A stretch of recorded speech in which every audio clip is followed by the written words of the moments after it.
अच्छा केशव जी, एक आरोप आप पर यह भी लग रहा है, आज इंडिया टीवी के मंच से ही आप इस पर जवाब दे दें कि आप जातिगत जनगणना इसलिए नहीं कराना चाहते कि कहीं से मायावती और अखिलेश यादव को फायदा ना हो जाए।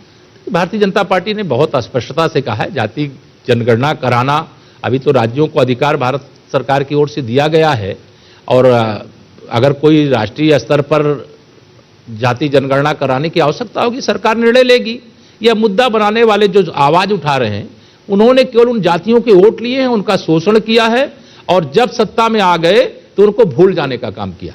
ये भारतीय जनता पार्टी नहीं करती। भारतीय जनता पार्टी जहां जो आवश्यकता होती है देश के हित में, गरीब के हित में, किसान के हित में, समाज के हित में, वह सारे काम करती है। जातिगत जनगणना होगी, जाति जनगणना होनी चाहिए, हम उसके विरोध में नहीं। पार्टी ने अभी जो केंद्र सरकार का ये फैसला है वह फैसला उन्होंने जो दिया है, अभी राज्यों को अधिकार दिया है और राज्यों को दिया गया अधिकार उसका उपयोग करेंगे जिनको जिनको करना है। यानी उत्तर प्रदेश में जातिगत जनगणना होगी, आप कह रहे हैं? निश्चित तौर से जब जरूरत होगी तो जाति जनगणना भी होगी, लेकिन जाति जनगणना की बात करके केवल वोट की तलाश में जो लोग घूम रहे हैं उनको इस मांग करने के कारण से उनको वोट नहीं मिलेगा।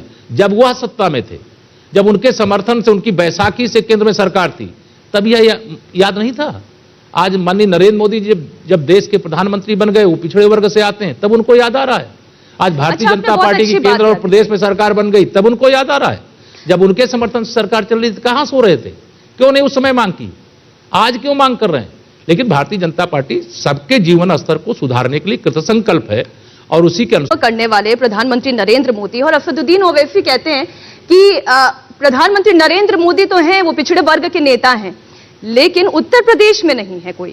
उत्तर प्रदेश में पिछड़े वर्ग के नेता को मुख्यमंत्री नहीं बनने दिया जाता, और क्यों ओबीसी हमेशा किंग मेकर की भूमिका में? इस प्रश्न का उत्तर आपके जाति जनगणना के आधार पर दिया है।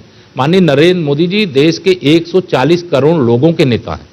देश की जनता उनके दिल में और देश वासियों के दिल में नरेंद्र मोदी जी का निवास रहता है, और इसका ही परिणाम है कि 2014 से बड़ी विजय हमें 2019 में मिली, और 2024 में माननीय नरेंद्र मोदी जी के नेतृत्व में जब फिर लोकसभा का चुनाव होगा तो मेरा विश्वास है कि 2019 से भी बड़ी विजय देश में भारतीय जनता पार्टी को मिलेगी। नहीं, जब हम प्रतिशत की बात करते हैं तब ये देखा जाता है ब्राह्मणों का कितना प्रतिशत है, मुसलमानों का कितना प्रतिशत है, और सबसे बड़ा वोट बैंक सब जानते हैं कि उत्तर प्रदेश में ओबीसी का है। तो क्यों ओबीसी समाज हमेशा किंग मेकर की भूमिका में रहे? क्यों केशव प्रसाद मौर्य मुख्यमंत्री ना बने उत्तर प्रदेश के? देखिए, भारतीय जनता पर ये जो सवाल है, मैं जानता हूं आप जिस क्रम में उठा रहे हैं। भारतीय जनता पार्टी के इतिहास में देश के प्रधानमंत्री की कुर्सी तक अगर माननीय नरेंद्र मोदी जी बैठे हैं, एक साधारण कार्यकर्ता के रूप में उत्तर प्रदेश भारतीय जनता पार्टी का अध्यक्ष इस नाते उत्तरदायित्व का निर्वाह किया हूं, और उत्तर प्रदेश के उप मुख्यमंत्री के नाते मैं अपने उत्तरदायित्व को निर्वाह कर रहा हूं। तो यह निर्वाह करने से जिनको बेचैनी है वह सब लोगों ने, जब उनके पास पूरा बहुमत था, कभी इस वर्ग का ध्यान नहीं दिया। मैं जाति के आधार पर कांग्रेस पार्टी तो कहती है कि हमने तो दलित सीएम बना दिया, हिम्मत है तो बीजेपी भी ये करके दिखाए। जरूर, उनका हमें मार्गदर्शन नहीं चाहिए, वो अपनी पार्टी को ही अच्छे से चला ले, बहुत बड़ी बात होगी।